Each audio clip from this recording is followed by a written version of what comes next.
Di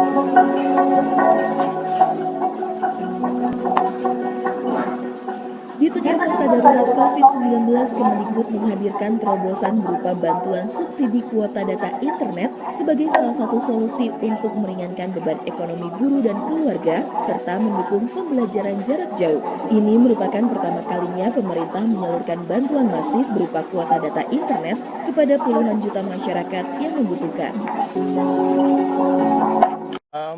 Mendengarkan dan menyimak pemaparan dari Menteri Pendidikan dan Kebudayaan terkait kebijakan bantuan kuota data internet tahun 2021 Kementerian Pendidikan dan Kebudayaan. Kami mohon berkenan kepada Mas Menteri Nadiem Anwar Makarim untuk menyampaikan paparan. Silakan Mas Menteri. Terima kasih Pak Nirman. Assalamualaikum warahmatullahi wabarakatuh. Salam sejahtera bagi kita semua. Om Swastiastu, Namo Buddhaya, salam kebijakan. Rekan-rekan media dan para hadirin yang saya hormati, puji syukur alhamdulillah kita dapat berjumpa pada hari yang membahagiakan ini. Hari ini adalah hari membahagiakan karena kami akan membagi kabar baik untuk ibu, bapak, guru, dan dosen, sekaligus adik-adik, mahasiswa, dan pelajar, yakni kebijakan bantuan kuota data internet tahun 2021. Seperti yang kita ketahui bersama, penyaluran bantuan kuota data internet tahun 2020 merupakan salah satu upaya pemerintah untuk memastikan bahwa proses belajar mengajar tetap berlangsung, dan pada saat yang sama juga mencegah penyebaran virus. Kesehatan dan keselamatan tenaga pendidik dan peserta didik selalu dan akan terus menjadi prioritas kami, khususnya di masa pandemi.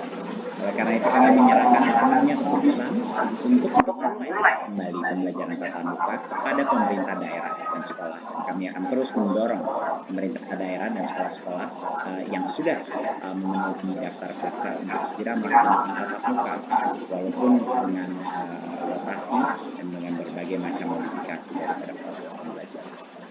Untuk itu kami juga harus terus berupaya hadir bersama pendidik dan peserta didik di masa transisi ini untuk melanjutkan kebijakan bantuan kuota data internet.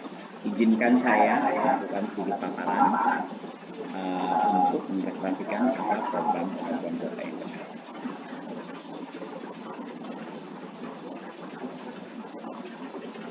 Yang berikut. Di tahun 2020 kita melakukan survei dan menemukan bahwa keputusan kita untuk hadir dan memberikan kuota internet kepada para peserta didik dan guru-guru kita, tenaga pendidik kita, menjadi salah satu program dengan tanggapan paling positif dari masyarakat. Sebesar 84,7% daripada responden menilai bahwa program bantuan kuota internet ini adalah langkah yang tepat dan menjawab krisis wabah corona. Dan sebanyak 85% dari responden menilai bahwa program kuota gratis ini meringankan beban ekonomi orang tua dan pelajar mahasiswa dalam membeli paket internet. Kita mendengar banyak sekali cerita dari adik-adik kita yang mendapat kuota internet, walaupun kadang-kadang sinyal sulit, mereka mencari posisi untuk bisa mendapatkan, tapi karena itu mereka dari sisi ekonomi dan orang tuanya jauh lebih memadai, bisa tidak menjadi beban ekonomi keluarganya. Dan tentunya guru-guru juga merasa dengan begitu banyaknya Zoom call, begitu banyaknya kebutuhan untuk berbagai macam aplikasi-aplikasi, guru pun merasa dampak positifnya dengan pemberian kuota itu. Berikut. Karena itulah kami akan melanjutkan kebijakan kuota ini selama 3 bulan ke depan, ya, mulai dari bulan ini yaitu bulan Maret 2021. Tapi ada sedikit perbedaan karena kami mendengar banyak sekali masukan dari masyarakat untuk meningkatkan fleksibilitas daripada penggunaan kuota internet tersebut. Jadi di tahun 2021 kita akan memberikan kuota tapi dengan giga yang lebih kecil daripada kuota belajar sebelumnya, tetapi kuota ini merupakan kuota umum. Jadinya bisa digunakan untuk mengakses seluruh laman dan aplikasi kecuali aplikasi-aplikasi yang diblokir, yaitu kebanyakan aplikasi-aplikasi seperti permainan atau untuk game, dan juga sosmed seperti Facebook, TikTok, dan misalnya Instagram. Tetapi kabar gembiranya adalah karena sekarang kuota umum, YouTube sudah masuk ke dalam kuota ini dan bisa digunakan. Karena kami menemukan dari banyak guru dan banyak murid bahwa materi pembelajaran banyak dari YouTube juga. Jadinya ini kabar gembira, walaupun volume gigabyte-nya tidak sebesar yang sebelumnya, tapi penggunaannya jauh lebih fleksibel. Jadi kami mendengarkan semua masukan dari masyarakat, dan ini adalah modifikasi yang kita lakukan sehingga kita bisa mencapai titik tengah di mana cukup giganya tetapi kualitas penggunaannya, fleksibilitas penggunaannya dimaksimalkan sebesar mungkin. Untuk peserta didik PAUD sebesar 7 GB per bulan, peserta didik jenjang dasar dan menengah 10 GB per bulan, dan pendidik PAUD dan jenjang pendidikan dasar dan menengah sekitar 12 GB per bulan untuk pendidik, untuk para guru, dan tentunya untuk mahasiswa dan dosen sekitar 15 GB per bulan. Nah, bantuan ini disalurkan setiap bulannya dari tanggal 11 sampai 15 setiap bulannya. Jadinya untuk yang pertama itu akan bulan ini sekitar tanggal 11 penyaluran pertama akan terjadi selama 3 bulan ke depan. Dan semua kuota itu berlaku seperti biasa selama 30 hari sejak kuota itu diterima. Jadinya ini adalah kabar gembira, dan kami melakukan modifikasi dari yang sebelumnya berdasarkan berbagai macam masukan dari masyarakat yang menginginkan jauh lebih besar fleksibilitas dalam penggunaannya. Tentunya semua aplikasi seperti Zoom, Google Classroom, lain sudah pasti termasuk dalamnya.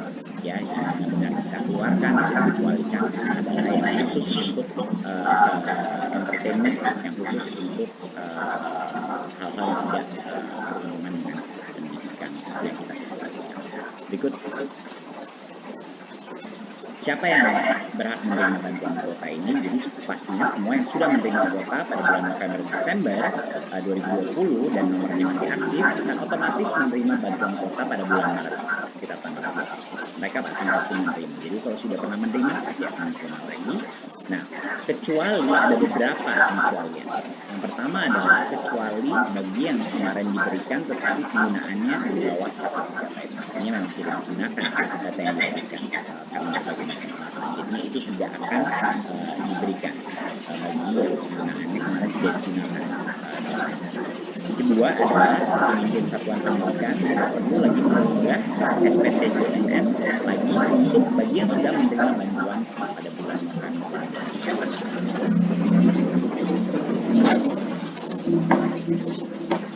Nah, bagi yang nomornya berubah, nomor HP-nya berubah, atau belum menerima kuota sebelumnya, mereka hanya akan baru bisa menerima bantuan kuota di bulan April 2021. Ya, tidak bisa menerima di bulan Maret.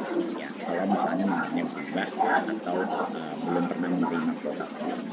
Jadi calon penerima pelapor melapor kepada pimpinan satuan pendidikan sebelum bulan April 2021 untuk mendapatkan bantuan kuota. Jadi dipastikan untuk preparasi bulan April bahwa yang belum mendapatkan segera laksanakan dengan pimpinan satuan pendidikan. Dan pimpinan operator satuan pendidikan ini tidak mengunggah SPT JNN untuk nomor yang berubah atau nomor yang baru ya pada laman website kita dan tentunya di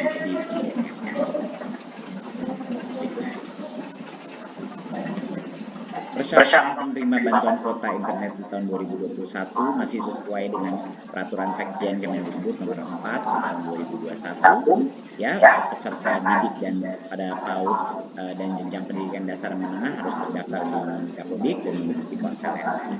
Ya, pendidik di PAUD dan jenjang pendidikan dasar dan menengah juga harus terdaftar di Dapodik dan memiliki ponsel yang aktif. Hampir semua sama kriterianya. Di mahasiswa harus terdaftar bukan di Dapodik tapi di PD Dikti, berstatus aktif dalam perkuliahan dan menuntaskan gelar atau sedang menuntaskan gelar ganda, misalnya double degree, dan memiliki kartu rencana studi pada semester berjalan dan memiliki nomor ponsel aktif. Dan dosen harus juga terdaftar di PD Dikti dan memiliki nomor registrasi NIDN, NIDK atau NIP dan memiliki nomor ponsel aktif. Jadi kriterianya sama seperti yang sebelumnya. Ini adalah persyaratan untuk menerima bantuan kuota internet di tahun 2021. cukup. Sekian dari saya. Saya mengucapkan terima kasih atas kerja keras baik Kementerian Pendidikan dan Kebudayaan dan juga dukungan dari Komisi 10 dan juga Kementerian Keuangan yang tentunya Pak Presiden yang sangat mendukung bantuan untuk sistem pendidikan kita. Harapan saya adalah dengan adanya kuota ini selama 3 bulan ke depan, ini dengan fleksibilitas yang lebih tinggi dari sebelumnya, ini bisa membantu kita transisi dalam waktu beberapa bulan ini untuk mengantisipasi dan mempreparasi untuk mulai tatap muka. Seperti arahan Pak Presiden, 5 semua guru dan dosen 5 juta lebih dari mereka harapannya insya Allah akan divaksinasi sampai dengan akhir bulan Juni, sehingga tahun ajaran baru semua sekolah memulai proses tatap muka walaupun dengan masih dengan tahap terbatas dengan protokol kesehatan dengan rotasi. Tapi saya sangat berharap bahwa bantuan kuota ini membantu menjadi jembatan terhadap bagi sekolah-sekolah untuk mulai melaksanakan proses tatap muka secepat mungkin, dan proses vaksinasi itu pasti akan bisa mengakselerasi proses tatap muka sehingga pada tahun ajaran baru kita semua sudah bisa melaksanakan pembelajaran tatap muka. Terima kasih. Assalamualaikum warahmatullahi wabarakatuh. Waalaikumsalam warahmatullahi wabarakatuh. Terima kasih Mas Menteri atas paparan yang disampaikan. Informasi dari Mas Menteri ini sudah sangat ditunggu-tunggu Mas Menteri oleh berbagai lapisan masyarakat dan pemangku kepentingan. Dan sekaligus ini sebagai berita yang mengembirakan di hari pertama bulan Maret 2021 Mas Menteri. Mas Menteri, ada beberapa pertanyaan dari rekan-rekan media. Mudah-mudahan Mas Menteri bersedia untuk menanggapi pertanyaan teman-teman media. Yang pertama Mas Menteri, ini dari Mediana, dari Harian Kompas. Pertanyaannya adalah, bos reguler juga diperbolehkan untuk membiayai kuota data internet. Bagaimana agar bantuan kuota data internet ini tidak tumpang tindih? Silakan Mas Menteri. Baik. Penyaluran dana BOS ini yang pembelanjaannya itu dapat disesuaikan dengan kebutuhan masing-masing sekolah. Memang itulah alasan kenapa kita memberikan fleksibilitas. Bagi sekolah-sekolah yang membutuhkan tambahan biaya kuota, ya mereka bisa menggunakan dana BOS. Tapi kebanyakan dari mereka dana BOS-nya harus digunakan sekarang untuk operasional sekolah dan melakukan preparasi untuk mulai tatap muka yang juga nggak cukup signifikan. Biaya-biaya masker, biaya menjaga protokol kesehatan untuk mulai tatap muka. Jadinya menurut kami walaupun dana BOS itu memberikan fleksibilitas dan bisa membantu bagi yang membutuhkan ekstra, kebanyakan sekolah pasti akan membutuhkannya untuk operasional sekolah, mendukung para guru-guru honorer di sekolahnya, membeli barang-barang untuk preparasi tatap muka dan protokol kesehatan. Jadinya kami memberikan kebebasan bagi sekolah yang mungkin butuh ekstra kuota, ya silakan juga. Di masa krisis seperti ini kita harus memberikan fleksibilitas dan dukungan yang terbaik pada semua sekolah-sekolah kita agar murid-murid kita bisa jauh lebih nyaman dan harapannya bisa mulai melakukan tatap muka. Jadinya kira-kira. Terima kasih Mas Menteri. Jadi intinya adanya fleksibilitas ya Mas Menteri. Ya. Kemudian pertanyaan kedua Mas Menteri. Ini kebetulan ada pertanyaan yang hampir sama Mas Menteri. Ini dari Mbak Mia Jawa Pos dan Mbak Indriani LKBN Antara. Pertanyaannya, bagaimana memastikan bantuan kuota data internet bisa tersalurkan pada seluruh sasaran? Lalu, bagaimana evaluasi tahun lalu? Mengingat tahun lalu, menurut mereka banyak dari mereka yang sudah lulus masih menerima bantuan ini. Silakan Mas Menteri. Ya, pertama kami hanya menggunakan data anak-anak yang di dalam sistem PDDikti dan Dapodik. Jadinya memang tanggung jawab untuk memastikan akurasi daripada data tersebut ada di masing-masing satuan pendidikan. Itu sangat penting. Jadi kami sudah mendengar itu ada beberapa yang misalnya di universitas ya, kalau di sekolah dasar memang nggak terlalu banyak kasus seperti itu. itu, tapi mungkin di universitas ada beberapa yang sudah kita laksanakan dan kita sudah menghibur juga semua ya, universitas untuk memastikan bahwa anak-anak itu semuanya yang harus mengisi dalam proses sekolah. Jadi kami untuk mendisiplinkan paling cerdas daripada data. Gitu. Jadi kita telah melakukan evaluasi dari berbagai macam sisi. Evaluasi pertama kami mensurvei dan melakukan banyak sekali riset mengenai apa yang dibutuhkan masyarakat dan terutama mereka yang menginginkan kota yang lebih umum, paket yang lebih fleksibel penggunaannya. Apalagi penggunaan untuk misalnya saya ingin Google apapun dan sebelumnya di kuota belajar lebih sulit melakukan itu. Sekarang dengan kuota umum seperti ini jauh lebih mudah. Semua yang Google bisa digunakan, dia bisa menggunakan YouTube.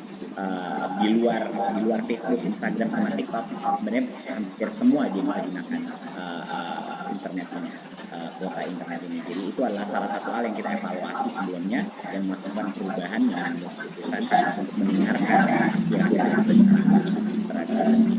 Kalaupun salah satu hal yang keluar dari evaluasi kita adalah untuk tidak memberikan lagi kuota kepada yang tidak menggunakan kuotanya, seperti yang di bawah 1 GB, mereka tidak akan menggunakan lagi. Karena itu adalah indikasi dari kita bahwa mereka tidak membutuhkan kuota tersebut. Jadinya untuk memastikan kita tepat sasaran, kita memastikan berbagai macam modifikasi daripada penyaluran yang sebelumnya di tahun 2020. Baik, terima kasih Mas. Ini kalau saya cermati tadi apa yang Mas Menteri sampaikan, ini kementerian sudah melakukan validitas data ya Mas ya, untuk memastikan tadi. Lalu kemudian sudah juga dilakukan survei dan riset yang tujuannya untuk mengetahui apa yang sebenarnya diinginkan masyarakat, sehingga kemudian muncullah fleksibilitas dalam hal bantuan kuota tahun ini. Mas Menteri, masih ada satu pertanyaan lagi. Ini dari Mbak Rini Haryani dari RRI, Mas Menteri. Tidak seluruh kuota internet yang diberikan kepada pelajar dan tenaga pendidik terpakai. Apa benar hal itu yang menimbulkan rencana pengurangan jumlah kuota internet yang disalurkan dalam program bantuan kuota data internet periode Maret sampai Mei 2021 ini? Ya. Mungkin jawaban saya sama yang kedua, karena ini sama sebenarnya pertanyaannya. Jadi berbagai macam modifikasi yang kita lakukan adalah hasil daripada evaluasi kita sebelumnya. Jadinya kita bukan mengurangi liganya, cuma mengurangi liganya. Kita mengurangi liganya, tapi setiap liganya itu bisa digunakan untuk jauh lebih banyak penggunaannya. Jadinya lebih banyak fleksibilitas untuk aplikasi-aplikasi atau laman website yang kita belum pikirkan pun yang mungkin digunakan sekolah-sekolah itu bisa digunakan kuota belajar. Jadi itu adalah perubahan yang kita lakukan, bukan menurunkan cuma buat itu, tapi kita juga meningkatkan bahwa semuanya menjadi kuota umum, bukan ada kuota belajar, kuota umum. Sekarang semuanya itu kita besarkan di kuota umumnya. Karena desakan dari masyarakat. Yang kedua, kita pastikan bahwa sumber daya kita benar-benar efisien tepat sasaran, sehingga yang tadinya tidak menggunakan kuotanya tidak diberikan lagi di tahun ini seperti pengalaman sebelumnya. Jadinya ini adalah ada berbagai macam modifikasi yang kita lakukan untuk memastikan tepat sasaran, jauh lebih bagus pola penggunaannya, dan juga jauh lebih apa yang dibutuhkan masyarakat pada saat ini. Saya rasa itu. Terima kasih Mas Menteri. Jadi ada kata kuncinya dilakukan modifikasi, kemudian tepat sasaran, lalu penggunaannya yang lebih sesuai. Begitu kira-kira Mas Menteri. Mas Menteri, masih ada hal-hal yang atau pesan-pesan yang ingin disampaikan Mas Menteri kepada masyarakat?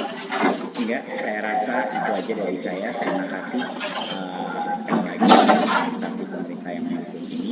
Harapannya 3 bulan ini bisa menjadi suatu jembatan untuk bisa mendukung proses PJJ, tapi kami mendorong semua daerah untuk segera mulai melakukan tatap muka secara teratas, bahkan kalau cuma 1-2 hari seminggu, tapi proses latihan ini luar biasa pentingnya. Vaksinasi harapannya akan mengakselerasi proses itu dalam beberapa bulan ke depan. Tapi mohon bagi daerah-daerah, terutama daerah-daerah yang sulit mendapatkan sinyal internet, sulit memasang PJJ, tolong sekali para pemerintah daerah segera melakukan tatap muka di daerah-daerah tersebut, karena anak-anak kita tidak mau mereka lebih tertinggal lagi dari yang sudah dialami. Terima kasih. Terima kasih sekali lagi ucapkan kepada Mas Menteri yang telah berkenan menyampaikan paparan dan sekaligus menjawab pertanyaan dari para wartawan. Selanjutnya kami persilakan Mas Menteri untuk meninggalkan acara ini. Dan mudah-mudahan Mas Menteri tetap sehat selalu. Terima kasih Mas Menteri. Terima kasih semua. Bapak Ibu semua, kami berharap paparan dan penjelasan yang telah diberikan Mas Menteri dapat memberikan pemahaman mengenai kebijakan bantuan kuota data internet tahun 2021 dari Kementerian Pendidikan dan Kebudayaan. Kami ingin menyampaikan terima kasih atas partisipasi dan kerjasama semua pihak, sehingga acara ini berlangsung dengan lancar dan baik. Untuk informasi yang akurat dan terpercaya terkait bantuan kuota data internet ini, dapat mengunjungi laman resmi